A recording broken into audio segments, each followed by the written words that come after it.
Hi, my name is Noor. And I'm Ashley. And welcome to the Not Available Podcast. It is our first episode. Woo! So welcome to our show. We are going to be doing a lot of true crime.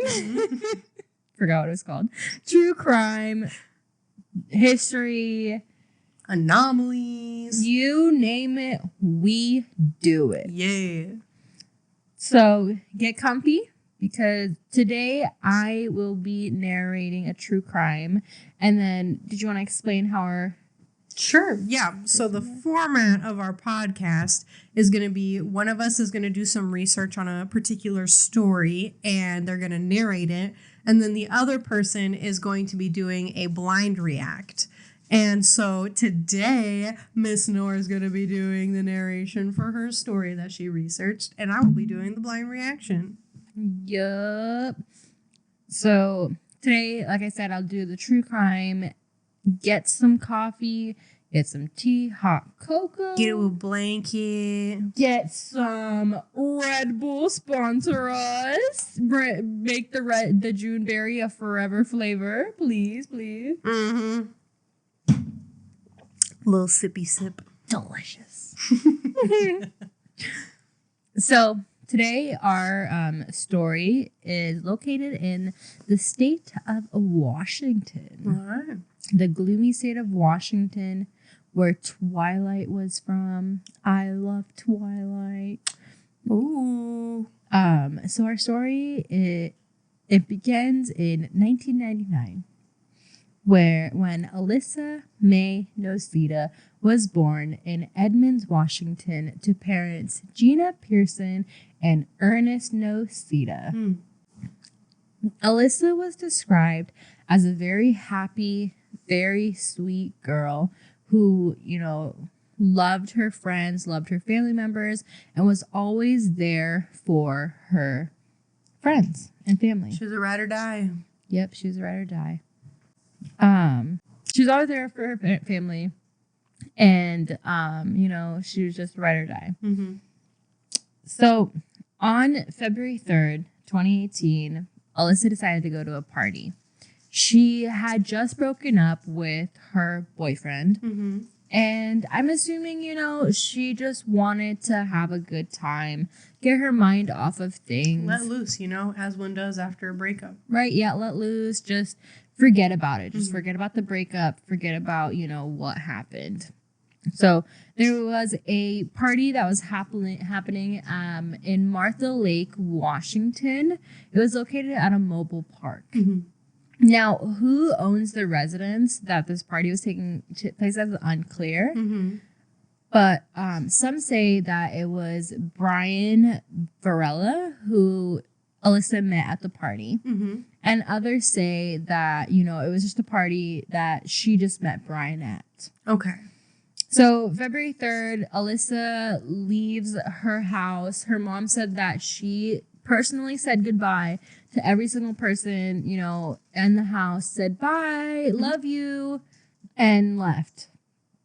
Alyssa went to this party, and that's where she met Brian. Mm-hmm. Brian Varela was 19 years old at the time of this story, at the time of the beginning of the story. Okay.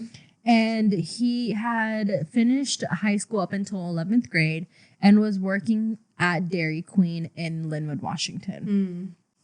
Now, I feel like the big part of this story that is unclear is who owned the residence. Mm-hmm. To me, I feel like that's a big piece, but the party was taking place at this mobile park, right? Okay. And eventually, Brian and Alyssa made their way to Brian's room. Okay. And there, allegedly, Alyssa did Percocets, which is a prescription drug. And then she also took a dab of liquid marijuana. Oh, okay.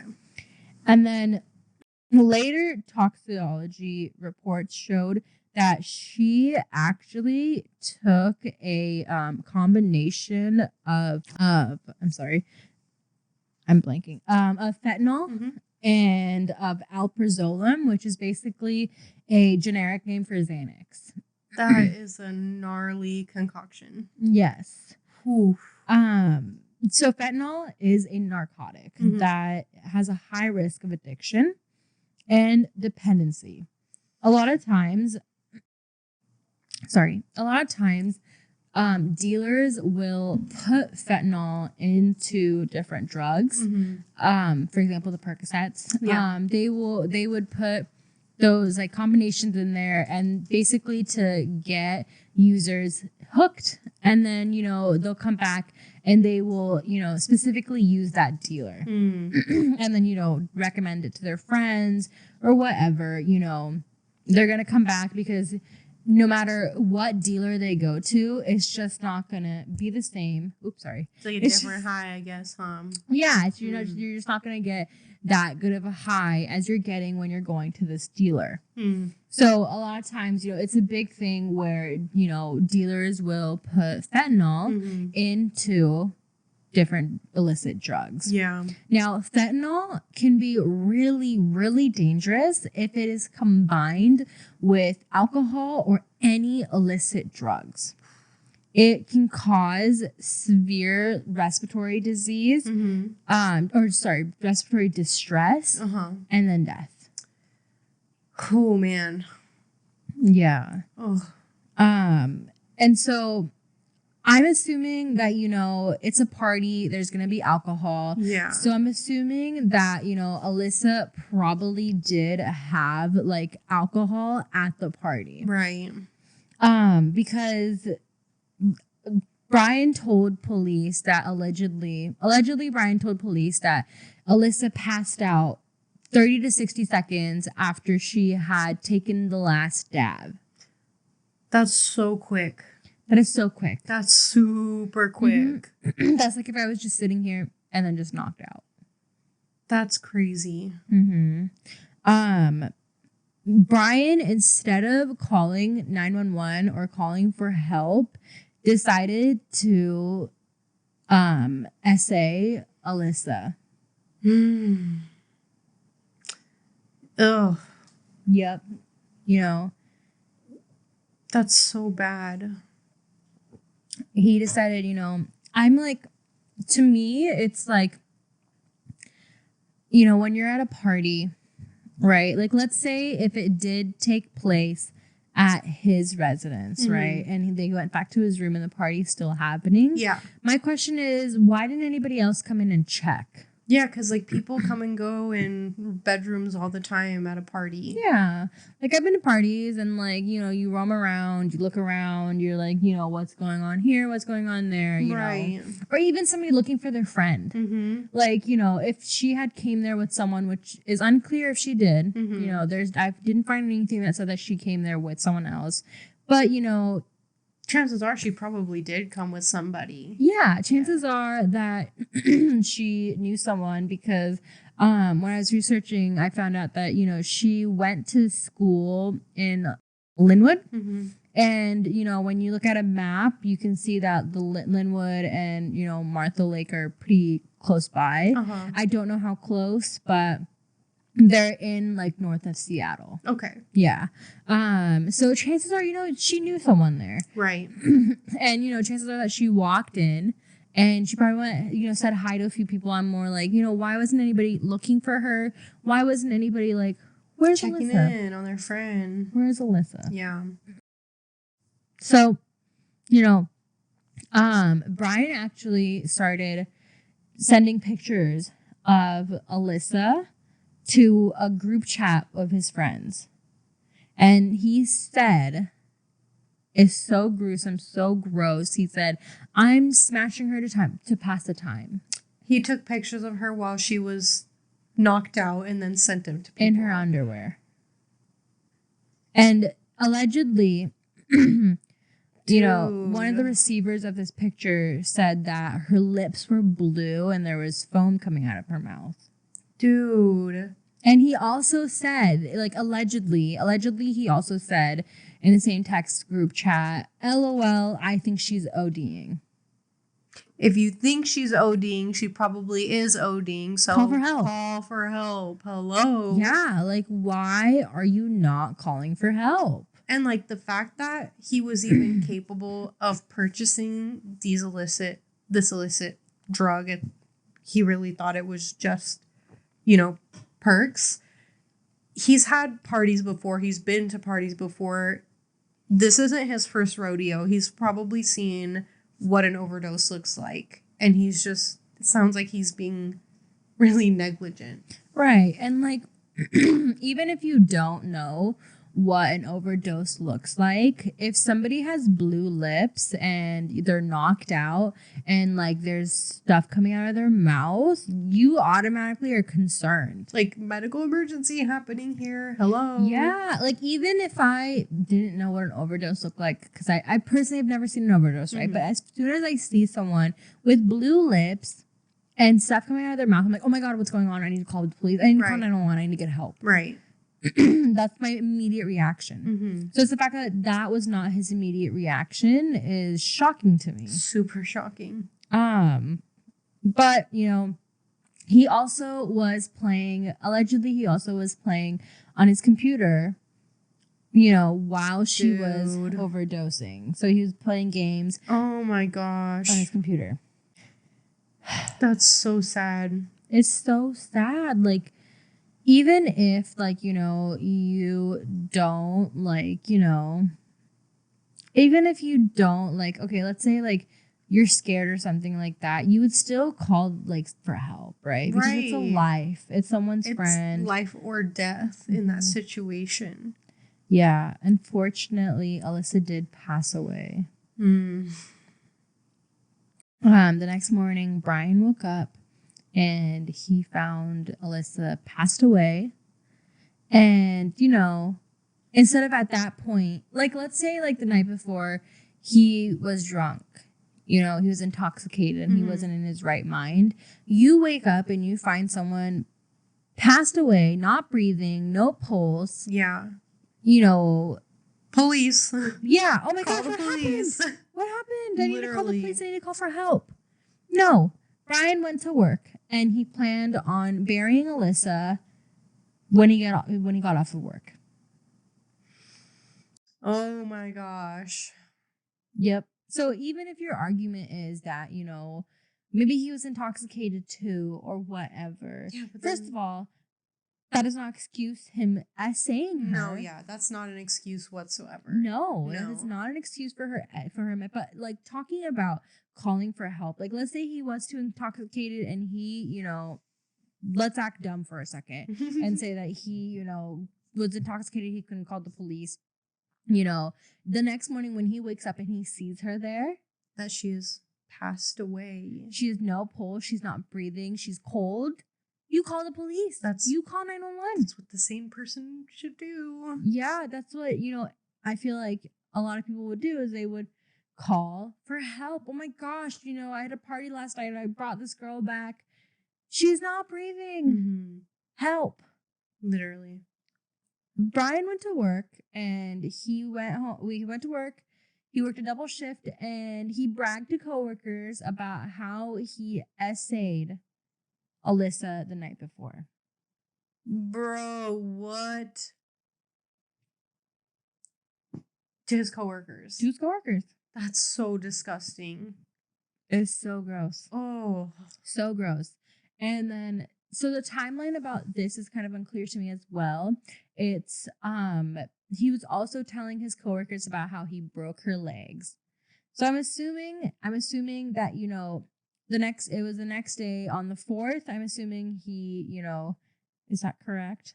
I'm just making sure my timelines are correct. Yes, on the 4th, I'm assuming he went to work. He came home. He broke her legs, put her, he was saying to his coworkers he broke her legs. He let her bleed out and then put her body in a bin. Oh my gosh. And so I'm assuming on the 4th he did that, and then on the 5th he was probably bragging to his coworkers about burying her, or not burying her, but like breaking her legs, letting her bleed out, and putting her in a bin. That's so insane. Mm-hmm. That's crazy. Mm-hmm. The fact that he had, like, he really thought he could just tell his coworkers, like, shamelessly what he did is, like, so beyond me. Like, who does that? No, I don't want to say sane, right? I don't want to use that word, but no person, that has grown up with empathy for others, would talk about these details, these gruesome details. Right.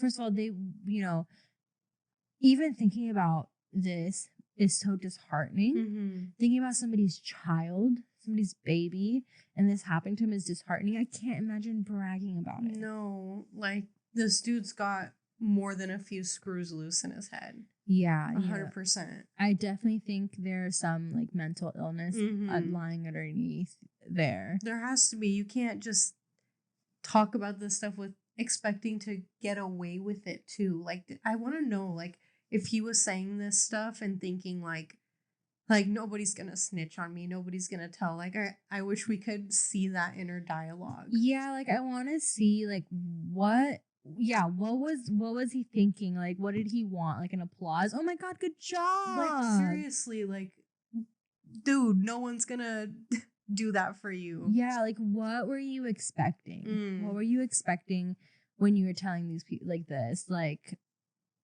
if someone told me this, I would immediately be like, you're a psycho. I have to go take my 911. Literally. Like, that would be my first reaction. Literally, I would find any way to call the police, like, yes, I'd be like, hey, can you cover me? I have to go to the bathroom.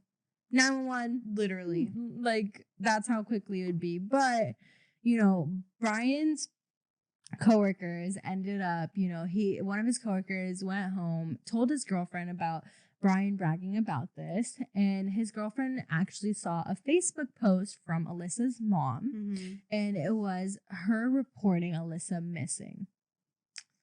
Oh, her looking for her baby girl, her baby. That's so sad. It's so sad, and Alyssa had ran away from home before.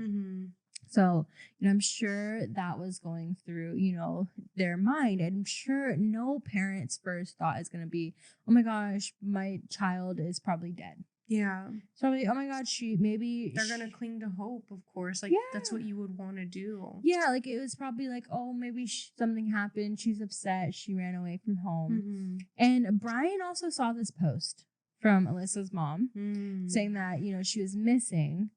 And instead of at that point, Brian telling someone that, she passed away, coming clean, he used her thumbprint. So he used her thumb, unlocked her phone, and posted a Snapchat story, basically making it look like Alyssa had ran away from home. Oh my God. What the hell? This dude is despicable. Yeah, literally. You think, like, it can't get worse than this. No, it can. Right. Like, what are we at now? Okay, he, watched her overdose, right? Negligence. He essayed her while she was overdosing and while she was unconscious. He then proceeded to mutilate her body. And then he tried to conceal her death. Yes, literally. He's trying to cover up his freaking tracks. Right. Like, she passed away. He's trying to cover it up. I'm sure. I don't know if I personally can say that I feel like he was freaking out, because if somebody's freaking out, they would not be bragging to people about the essay and the mutilation of her body. Like, he's not showing signs of panic. Right. You would keep that stuff really hidden and under wraps. Yes. Like, if you were panicking, you would not be, like, telling people about it. Exactly. So, unfortunately, a lot of people online were commenting about how Alyssa posted a lot of pictures of her marijuana use and her alcohol use and her partying. Now, I don't think that, it's victim shaming. Like, you can't use that against someone. Just because, I mean, she was 18, she was a teenager.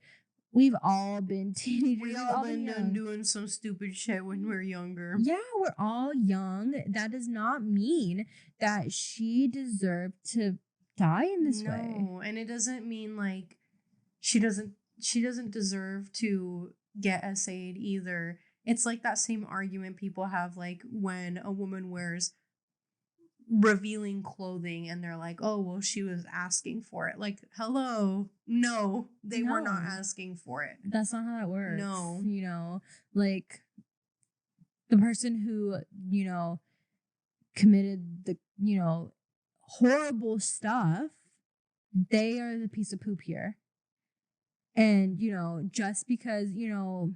just because she was drinking, she was doing things that teenagers do. This is things that teenagers do. Yeah. You can't sit here and act like you're all amazing and you've never done anything in your life. And even if you've never done anything in your life, that doesn't make you like a better person than someone who has done those things. Yeah. Like, it doesn't make your life any more worthy than hers. So, I was just reading those comments and it honestly like boiled my blood. I was like, how can you sit here, read this about a young girl, 18-year-old passing away, from negligence and, being essayed, and then sit here and be like, well, she did party a lot. She did drink a lot of alcohol. Oh my She did post pictures of smoking weed. How can you say that? How can you comfortably sit there and say that? And we don't even know if she had other things going on in her life that made her do these things as a coping mechanism. But regardless, even if they weren't a coping mechanism, it doesn't make her life any less worthy. Right. So the police finally went and showed up to Brian's house on February 6, 2018, and they found Alyssa's body in a black bin. Oh. So they did not find it. I don't think they found it buried. I'm not sure about that part, but they did find her body in a black bin. But then I'm like, I've seen multiple places that he had a roommate. And I'm like, at no point did this roommate say anything or think anything. I know, I don't know. I feel like, you could smell that there was a body in the house. Yo, what the heck? Yeah, that's definitely enough time for the body to decompose a little bit and have some kind of smell. Yeah. There's no way somebody couldn't have smelled that. That's super sus to me. So on November 15th, 2018, Brian pleaded guilty to second-degree manslaughter. Manslaughter. Manslaughter, I feel like, is it should be used for That's reaching. Yeah, that's reaching. That's so that's making it very under, what's the word? Downplaying? Yeah. Yes. You read my mind.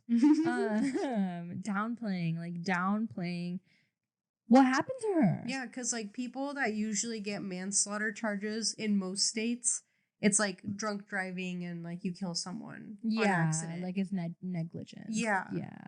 But this is I feel like it's so different because if it's true that he texted a group chat and was saying, I think she's overdosing, LOL. If that was true, you already know that you don't just come out of an overdose.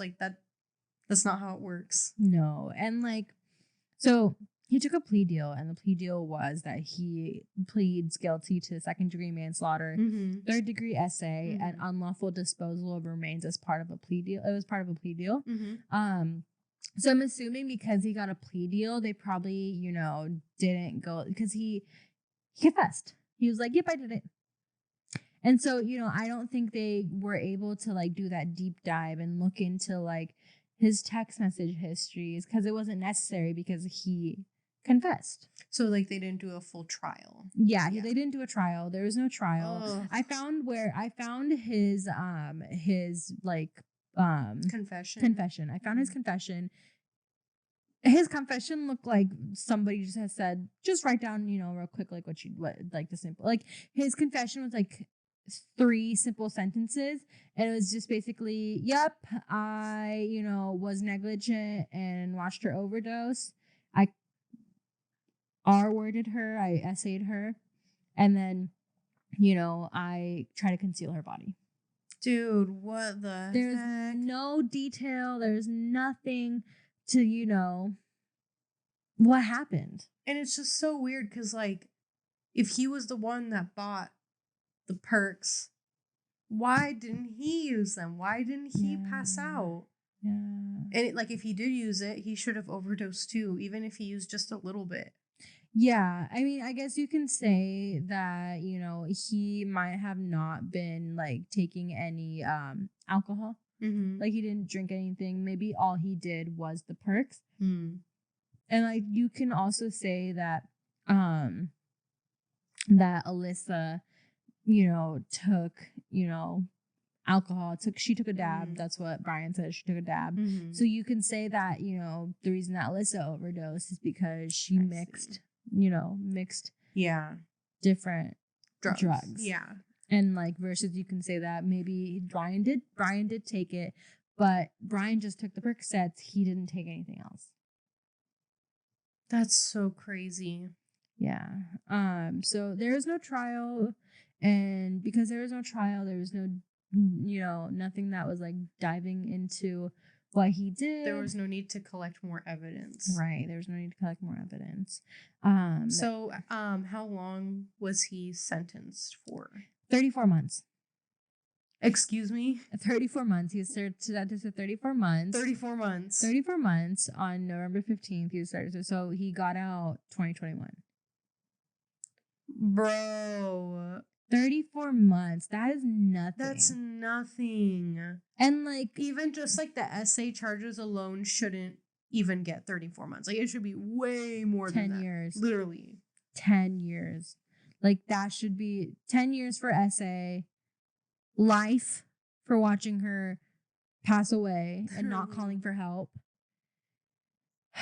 Holy smokes. Even the judge said that she was surprised and outraged by this. And she said she could not give Brian anything more because of how the laws are set up in the state of Washington. Dude.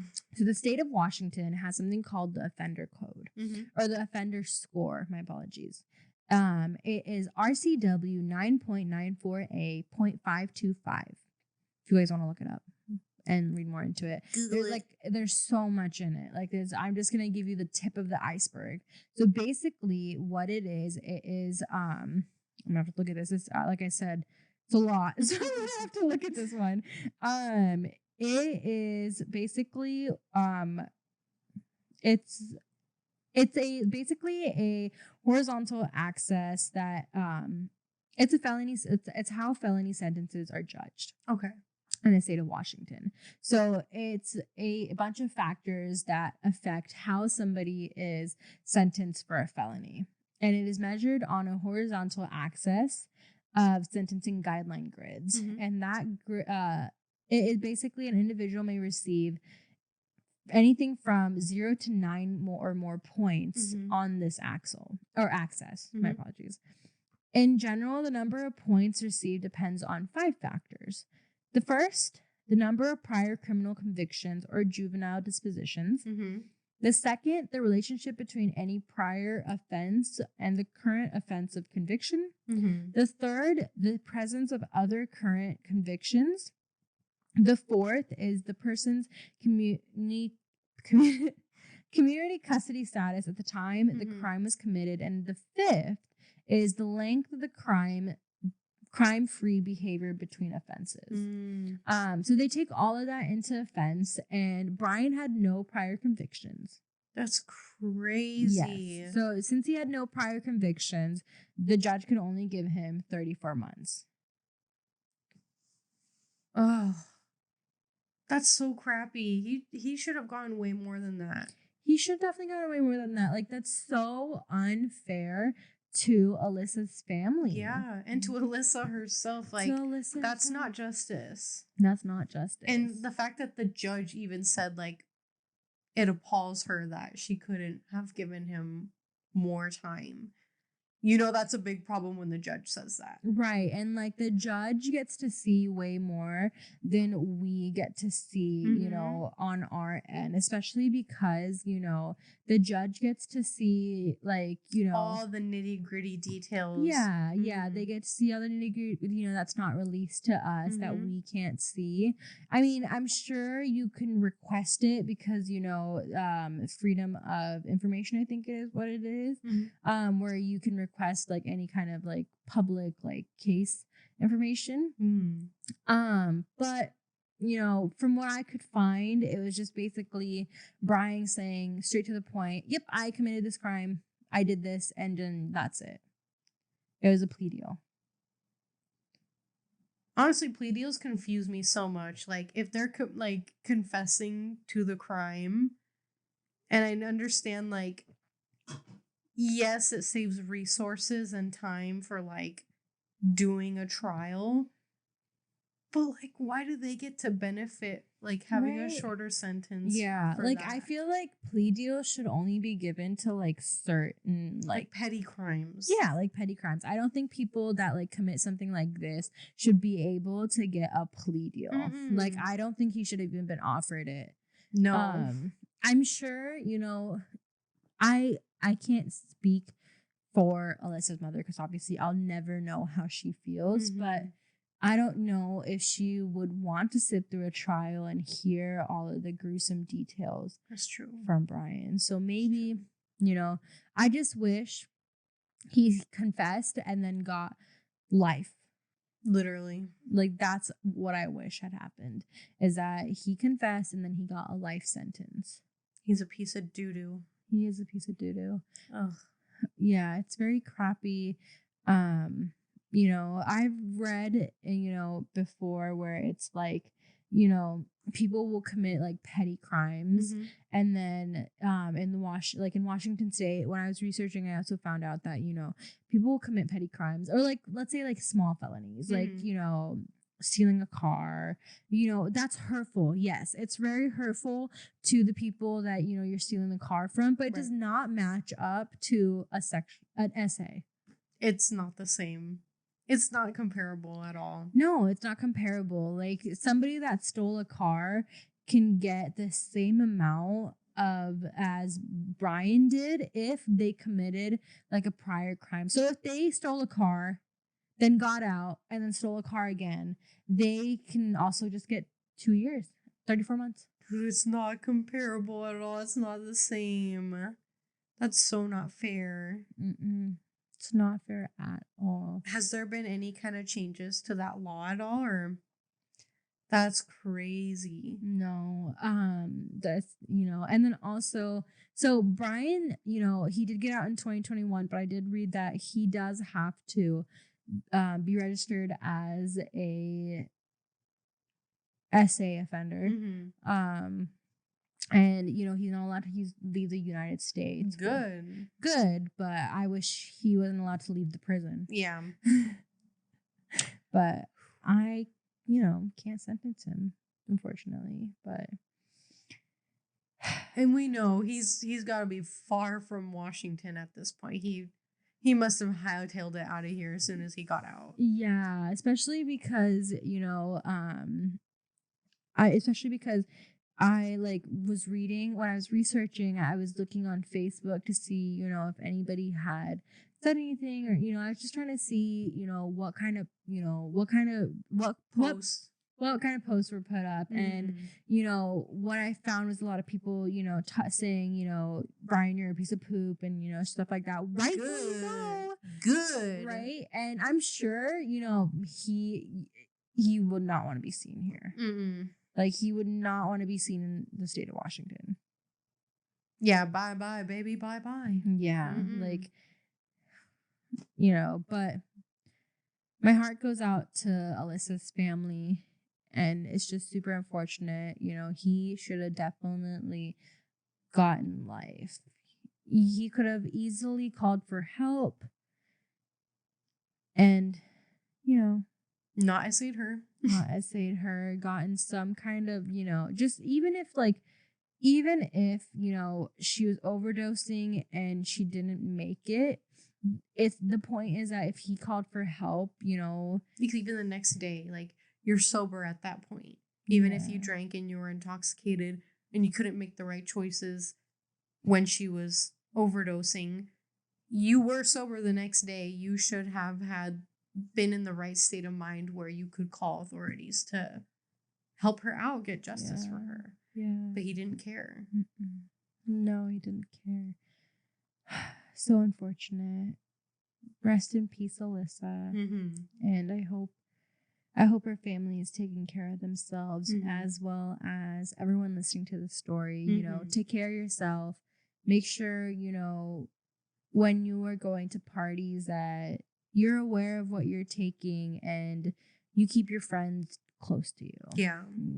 Don't Let them know if you're going to be heading out to a room privately with someone else so they know. Yeah. Be careful. Mhm. It's a dangerous world. If you're going to do it.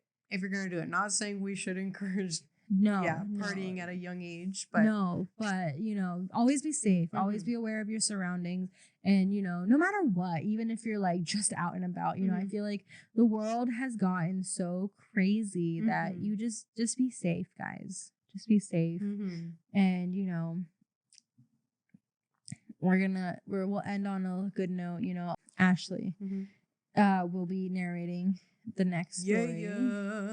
And so stay tuned for that. Stay tuned. And then if you subscribe to us, we can put your name up behind us. So your pretty usernames, or if you comment your name and you subscribe, we'll put up your name up here. Whichever you prefer. You will be memorialized on our background. You'll be here with us, for our next story that Ashley will be narrating for us. And then stay tuned for that. That's going to be in 2 weeks. 2 weeks. I'm getting a little delulu. It's like 1 a.m. here. We need sleep. We need sleep. Maybe more Red Bull. But yes, we will see you guys next time. Please stay safe out there and subscribe. Leave us a little bit of comments telling us if you want to see anything specific from us. And see you later, guys. Thanks for tuning in for our first episode. Yes, thank you so much. We will see y'all later. Bye. Bye. Crispy.